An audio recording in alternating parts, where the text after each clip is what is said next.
मैं Rajesh Kumar super 100 class की ओर से आप सभी विद्यार्थियों का आज विज्ञान के इस तीसरे एपिसोड में हार्दिक स्वागत करता हूं। तो आइए बिना देर किए हुए हम लोग आज का पहला क्वेश्चन देखते हैं।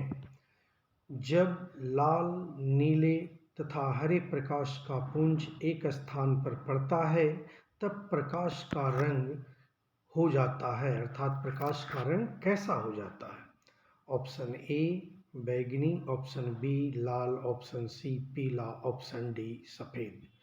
तो इस क्वेश्चन को सोल्व करने से पहले आप जरा प्राथमिक रंगों के विषय में विचार करें कि प्राथमिक रंग कौन कौन सा है।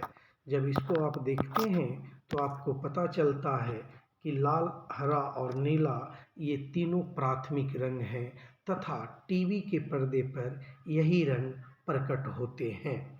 ठीक है, तो जब ये तीनों प्राथमिक रंग या सभी द्वितीयक रंग जब किसी स्थान पर या इसको मिला देने से जो है एकमात्र रंग की उत्पत्ति होती है और वो है सफ़ेद रंग। तो आपका ऑप्शन नंबर डी जो है करेक्ट आंसर है। तो चलिए अगले क्वेश्चन की ओर बढ़ते हैं। Question number 2। क्वेश्चन नंबर 2 है जिसे हम देखते हैं कि क्वेश्चन नंबर 2 में आपको बोला गया है कि निम्न में से कौन सा कथन गलत है। यहाँ थोड़ा टाइपिंग मिस-एरर है, जरा देख लेंगे आप लोग। पहला, एक बस सीधे रास्ते पर चल रही है और अचानक दाईं ओर तेज मोड़ लेती है तो बस में बैठे हुए यात्री बाईं ओर झुक जाती है। आप सभी विद्यार्थियों से अनुरोध है कि जरा इस क्वेश्चंस को देखिए और इसके हर पॉइंट काफ़ी इम्पोर्टेंट है, सो आप पैनी नज़र से इसको देखेंगे। तो ये कथन बिल्कुल सत्य है कि बस यदि सीधा चल रही है और कोई अचानक सा मोड़ आ जाता है तो यदि बस जो है वो दाएं तेज मोड़ लेगा तो यात्री जो है बाएं की ओर झुक जाएंगे, और यदि ये बाएं तेज मोड़ लेगा तो यात्री दाएं की ओर झुक जाएंगे। ठीक है, तो ये तो बिल्कुल सही है, इसमें कोई गलती नहीं है। अगला, क्रिकेट के खेल में एक फील्डर बॉल को कैच करने के लिए संवेग परिवर्तन की दर को कम करने के लिए अपने हाथों को पीछे की ओर खींचता है। बिल्कुल सही है जी, ताकि बॉल जो है आसानी से हाथ में आ जाए और वो छिटक करके बाहर न गिरे। आप देखते होंगे हर क्रिकेट प्लेयर यही चीज़ अपनाते हैं। तीसरा, लोलक की टाइम पीरियड यानी कालावधि जो है लोलक की लंबाई पर निर्भर करती है। ये स्टेटमेंट भी बिल्कुल सही है। तो आपका स्टेटमेंट नंबर 1, 2, 3 है, तो ऑटोमेटिक है कि ऑप्शन नंबर डी क्या हो जाएगा, गलत हो जाएगा, है ना। लेकिन चलिए फिर भी हम लोग इसको देखते हैं क्या कहता है। कहता है कि यदि बल को न्यूटन में, यानी सबकी देखिए मात्रक बता रहा है, बल को न्यूटन में, दूरी को मीटर में प्रदर्शित किया जाए तो कार्य को कैंडेला में प्रदर्शित किया जाएगा। क्या आप सहमत हैं मेरे समझ से? नहीं, और भी बिल्कुल आप सही सोच रहे हैं, क्योंकि इनके मात्रक तो ठीक है कि बल का मात्रक न्यूटन है, दूरी का मीटर है, तो कार्य का मात्रक जो है वो है आपका जूल। कार्य का मात्रक जूल।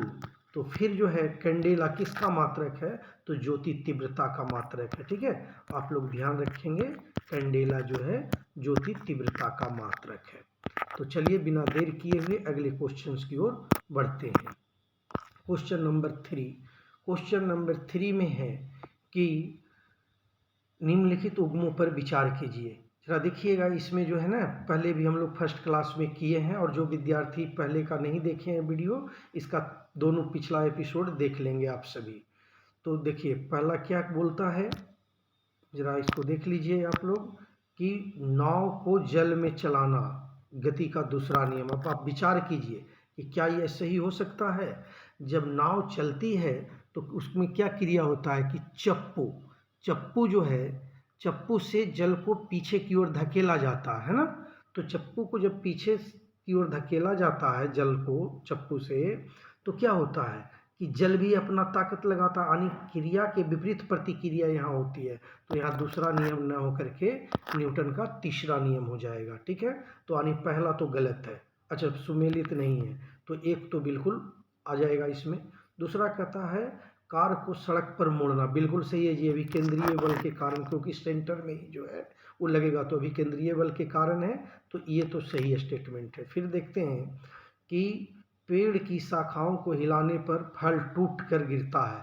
टूट कर गिरना आपको पहले वाले एपिसोड में भी है कि ये न्यूटन के पहले गति नियम के कारण है, और न्यूटन का पहला गति नियम को हम लोग क्या बोलते हैं, जड़त्व का नियम बोलते हैं। यानी दूसरा और तीसरा तो बिल्कुल सही है, तो गलत कौन सा है? यहाँ पे क्या बोला है कि उपर्युक्त में से कौन सा युग्म सुमेलित नहीं है, ये नहीं पे फोकस कीजिएगा, तो केवल एक, यानी सही आंसर क्या हो जाएगा? Option number A.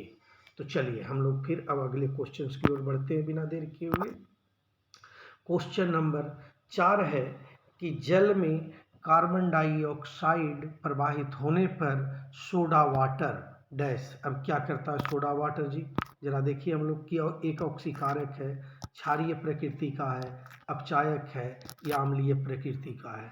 तो मेरी क्लास के स्टूडेंट जरा ध्यान देंगे कि जब हम लोग अम्ल और क्षार को बहुत बारीकी से पढ़े हैं, तो इसका सोडा वाटर का पीएच वैल्यू क्या होगा? ये 3 से 4 के बीच में होता है ना, और 7 से नीचे जिसका भी पीएच मान होता है वो क्या हो जाता है? वो अम्लीय हो जाता है। और जिस वस्तु का पीएच मान 7 है वो क्या हो जाएगा? उदासीन हो जाएगा। 7 से ऊपर वाला क्षारीय हो जाएगा। तो करेक्ट आंसर इसका ऑप्शन नंबर डी हो गया। तो चलिए अगले क्वेश्चन की ओर बढ़ते हैं। क्वेश्चन नंबर 5, जरा आप लोग ध्यान दीजिएगा फिर से मेरे क्लास के स्टूडेंट, क्योंकि बहुत बारीकी से हमने ये चीज़ जो है आप सभी को बताया है ना। तो क्वेश्चंस है इसमें कि निम्न में से किस में ऋणात्मक आवेश होता है? ऑप्शन ए में गामा किरण, बी में अल्फा किरण, सी में बीटा किरण और डी में एक्स किरणें। तो जरा देखिए जब हम लोग इस पे बात कर रहे थे क्लास में, तो हमने प्रोटॉन, न्यूट्रॉन और इलेक्ट्रॉन के विषय में भी बात किया था, और उसी के साथ इन तीनों के विषय में बात किया था। तो इसमें क्या बताया था आपको? सीधा साधा कि अल्फा बीटा गामा को इस तरीके से, जैसे हम लोग प्रोटॉन, इलेक्ट्रॉन और न्यूट्रॉन को याद रखते हैं, तो अल्फा क्या हो जाएगा आपका? पॉजिटिव हो जाता है, यानी धनावेशित हो जाता है। ठीक है। बीटा क्या हो जाता है? बीटा जो है ऋणावेशित हो जाता है। क्यों?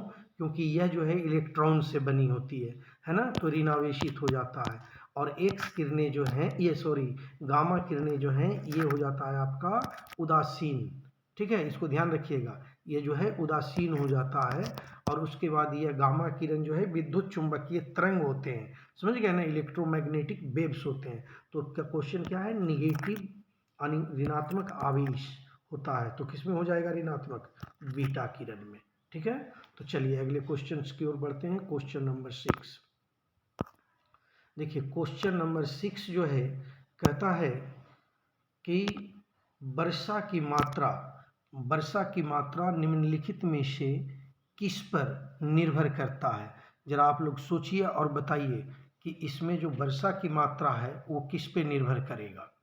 ठीक है। ऑप्शंस है हवा के दबाव पर, वायुमंडल के नमी पर, जल चक्र पर और ताप पर। मेरे सभी प्रिय मित्रों, इसको बनाने में जल्दबाजी कभी मत कीजिएगा, क्योंकि इस प्रकार की क्वेश्चन जो दिखने में वन लाइनर होते हैं, जल्दबाजी के कारण यहाँ गलतियाँ हो जाती है। तो इसका सही आंसर है आपका वायुमंडल के नमी पर। ठीक है। जरा इसको हम लोग समझते हैं कि वायुमंडल में जब नमी जो होती है ना, वही वर्षा का निर्धारण करती है। और सभी प्रकार की वर्षा का मतलब ये नहीं कि मूसलाधार बारिश जो हो रही है, सभी प्रकार की वर्षा, जैसे बूंदाबांदी हो गया, वर्षा हो गया, बर्फबारी हो गया इत्यादि, जो भी है वो वायुमंडल में नमी की मात्रा में बढ़ोतरी से ही होती है ना, बढ़ोतरी पर ही निर्भर करता है। यदि नमी बढ़ जाएगी तो उनकी मात्राएं भी बढ़ जाएगी। तो आपका सही आंसर क्या हो गया? Option number B. चलिए अब हम लोग जल्दी से आगे बढ़ते हैं क्वेश्चन नंबर 7 की ओर। 7 नंबर क्वेश्चन क्या कहता है, जरा गौर फरमाइएगा कि निम्नलिखित में कौन सा तत्व अम्लों में निश्चित रूप से उपस्थित होता है। नंबर 1 है हाइड्रोजन, नंबर 2 है क्लोरीन, नंबर 3 है सल्फर, नंबर डी है सोडियम। जो विद्यार्थी या जो अभ्यर्थी जो है समीकरण को देखते होंगे, जिसमें संतुलित और असंतुलित समीकरण को करते वक्त, तो उसमें देखते होंगे कि कौन सी गैस जो है निर्मुक्त होती रहती है ना। तो सभी में जो निर्मुक्त होती है वो हाइड्रोजन हो जाता है। तो ऑप्शन नंबर ए जो है आपका सही होगा। मतलब ये जो है ना, हमें सभी अम्लों में जो है निश्चित रूप से हाइड्रोजन उपस्थित होता है। इसी कारण धातु के साथ अभिक्रिया करने पर लगभग सभी अम्ल से हाइड्रोजन गैस जो है उत्पन्न करते हैं, है ना। तो इस पॉइंट को ध्यान में रखेंगे आप सभी विद्यार्थी। चलिए अगले क्वेश्चन की ओर चलते हैं। Question number 8। अब देखिए हाइड्रोपोनिक्स, इसमें जरा देखिएगा गौर से आप लोग कि हाइड्रोपोनिक्स है क्या, है ना, यही बात कर रहा है। तो मृदा विहीन पादप संवर्धन, मतलब कि प्लांटेशन का ऐसा रूप जो मृदा विहीन यानी सॉइल जिसमें नहीं होता है ना, मिट्टी जिसमें नहीं होता है। फिर पादप में कलम लगाना। कलम का मतलब समझ रहे हैं, जैसे जिसमें हम लोग गांव की भाषा में जो कहते हैं कि डंटी तोड़ करके लगा दिए, जैसे गुलाब का फूल, तो वो क्या होता है, कलम लगाना, है ना। सब्जियों का अध्ययन या जल संरक्षण, तो जल संरक्षण तो बिल्कुल नहीं होगा, सब्जी का अध्ययन भी नहीं है, कलम लगाने का कोई मतलब नहीं है।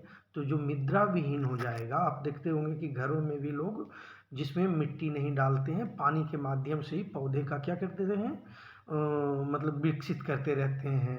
तो उसी को कहते हैं मृदा विहीन पादप संवर्धन को ही हाइड्रोपोनिक्स कहते हैं। ओके, तो चलिए आपका सही आंसर हो गया ऑप्शन नंबर ए। अब चलते हैं अगले क्वेश्चंस की ओर।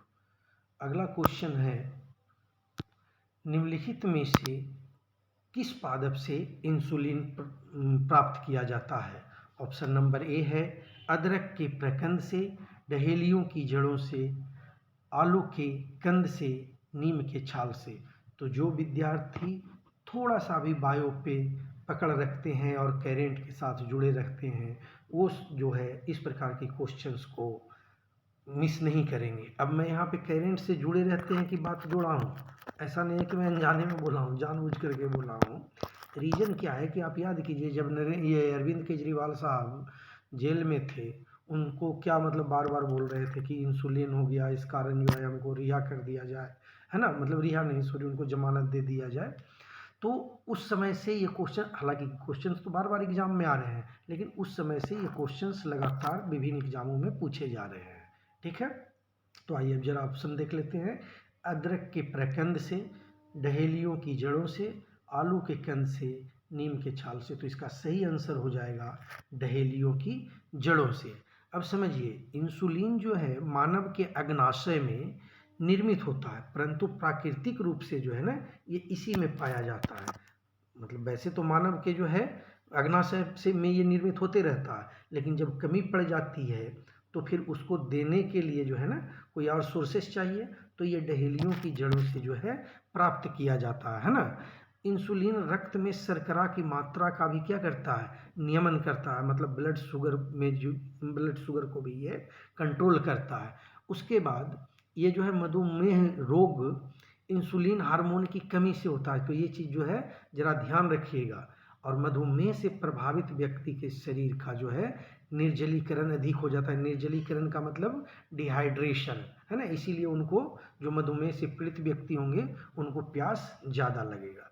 तो चलिए अब अगले क्वेश्चन, जो कि आज का लास्ट क्वेश्चन है, उसकी तरफ बढ़ते हैं। क्वेश्चन नंबर 10 VVI क्वेश्चन है, हर एग्जाम में पूछा जाने वाला क्वेश्चन है, जहाँ भी साइंस मिले। ठीक है, तो इसको जो है आप बिल्कुल बारीकी से देखेंगे। क्या बोलता है, मटर में मार्स गैस, मटर में जो मार्स रोग है, ये किसकी कमी के कारण होती है। तो बिल्कुल मैं से मटर और मैं से मैगजीन याद रखिएगा। तो बिल्कुल ये क्या है, सही है, ये गलत नहीं है। और यहाँ क्या बोल रहा है कि गलत जोड़ा। फिर है धान में खैरा रोग, मतलब जस्ते की कमी, बिल्कुल सही है ये भी। और आलू में हार्ट रोग, या जो ब्लैक ब्लैक होता है ना, उसकी बात ये कर रहा है। तो ये किसकी कमी से होती है, भंडारण में ऑक्सीजन, बिल्कुल जी एक सही है। ये तीनों कथन सही है आपका, इसीलिए इन तीनों में से कोई नहीं होगा, मतलब सभी से सम्मिलित है। तो ऑप्शन नंबर 4 इसका सही हो जाएगा। आप ये ध्यान रखिएगा, इन तीनों को माइंड में रचा बसा ले कीजिएगा। अलग अलग तरीके से जो है विभिन्न एग्जामों में ये पूछा जाते रहा है। तो आप सभी मित्रों को, सभी दोस्तों को आज यहीं पे मैं नमस्कार करता हूँ और कल जो है एक नए एपिसोड के साथ मिलेंगे। यदि आप सभी को यह वीडियो अच्छा लगा हो तो चैनल को सब्सक्राइब कीजिए, वीडियो को लाइक्स कीजिए और अपने दोस्तों के साथ शेयर कीजिए ताकि अधिक से अधिक लोग इसका लाभ उठा सकें। चलिए, धन्यवाद।